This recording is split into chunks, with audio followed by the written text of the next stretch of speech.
ഗൾഫിലൊക്കെ ഉള്ള സ്ത്രീകളെടുത്തും പെൺകുട്ടികളെടുത്തുമൊക്കെ എനിക്ക് പറയാനായിട്ടുള്ളത്, നിങ്ങൾ എന്തിനാണ് ഈ ആത്മഹത്യക്കൊക്കെ പോകുന്നത്? നിങ്ങൾ ആത്മഹത്യ ചെയ്താൽ നിങ്ങൾക്കും നഷ്ടം, നിങ്ങളുടെ കുട്ടികൾക്കും നഷ്ടം, അതോടൊപ്പം നിങ്ങളുടെ അടുത്ത ബന്ധുക്കൾക്ക് മാത്രമേ നഷ്ടം ഉണ്ടാവുകയുള്ളൂ. മറ്റൊരാളെ നമുക്ക് തോൽപ്പിക്കാം എന്നായിരിക്കാം വിചാരിക്കുന്നത്. പക്ഷെ അവിടെ അവർ വിജയിക്കുകയാണ് വീണ്ടും ചെയ്യുന്നത്, അവർ തോൽക്കുകയല്ല. ജീവിതം നമുക്കാണ് നഷ്ടപ്പെട്ടു പോകുന്നത്. ആത്മഹത്യയെക്കുറിച്ച് ചിന്തിക്കുന്നതിന് മുമ്പ് അത് ചെയ്യാതിരിക്കാൻ എന്തൊക്കെ മാർഗങ്ങളുണ്ട്?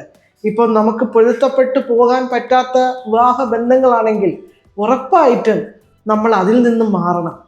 കാര്യം മറ്റൊരാളുടെ പീഡനങ്ങളൊക്കെ ഏറ്റുകൊണ്ട് ജീവിക്കേണ്ടതല്ല സ്ത്രീകൾ. അതുപോലെ തന്നെ ദാമ്പത്യ കലഹം, ഇതെല്ലാം നിത്യവും നമ്മൾ കാണുന്നതാണ്. ഇത് ഗൾഫിലുള്ള ഒരാളാണ് ഇങ്ങനെയുള്ള അവസ്ഥയിലൂടെയൊക്കെ പോവുകയാണെങ്കിൽ നിങ്ങൾക്ക് ഉറപ്പായിട്ടും അവിടെ പല മലയാളി സംഘടനകളുണ്ട്, അവരുമായിട്ട് കോണ്ടാക്ട് ചെയ്യുക. ഒന്നുമില്ലെങ്കിൽ നിങ്ങൾ അവിടുത്തെ പോലീസിനെ അറിയിക്കുക. പിന്നെ ഈ ആത്മഹത്യയെക്കുറിച്ചൊക്കെ ചിന്തിക്കുന്നതിന് മുമ്പ് നിങ്ങൾക്ക് അവിടെ നിന്നും രക്ഷപ്പെടാൻ എന്തൊക്കെ മാർഗങ്ങളുണ്ടെന്നുള്ളതിനെ കുറിച്ചും കൂടെ നിങ്ങൾ ചിന്തിക്കണം.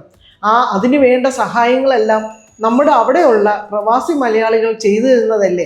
പിന്നെ എന്തിനാണ് നമ്മുടെ പെൺകുട്ടികൾ ഇങ്ങനെയുള്ള ഒരു രീതിയിലെക്കുറിച്ചൊക്കെ ചിന്തിക്കേണ്ട ആവശ്യം? നല്ലൊരു കൗൺസിലിംഗ് ഇപ്പം നമുക്കറിയാം, ഓൺലൈൻ കൗൺസിലിംഗ് എവിടെയും അവൈലബിൾ ആണ്. നല്ലൊരു സൈക്കോളജിസ്റ്റിനെ കണ്ടെത്തി ഒരു ഓൺലൈൻ കൗൺസിലിങ്ങിനൊക്കെ പോവുക. മനസ്സ് വിഷമിപ്പിക്കാതെ സന്തോഷത്തോടെ സമാധാനത്തോടെ അതോടൊപ്പം നല്ല ധൈര്യത്തോടും കൂടി വേണം നിങ്ങൾ ഏവരും അവിടെ ജീവിക്കാൻ. വിവാഹം എന്ന് പറയുന്നത് ഒന്നിൻ്റെയും അവസാനമല്ല. ജീവിതത്തിൽ നമ്മൾ വിജയിച്ച് കാണിച്ചു കൊടുക്കണം. അതായിരിക്കണം നമ്മുടെ ജീവിത ലക്ഷ്യം എന്ന് പറയുന്നത്.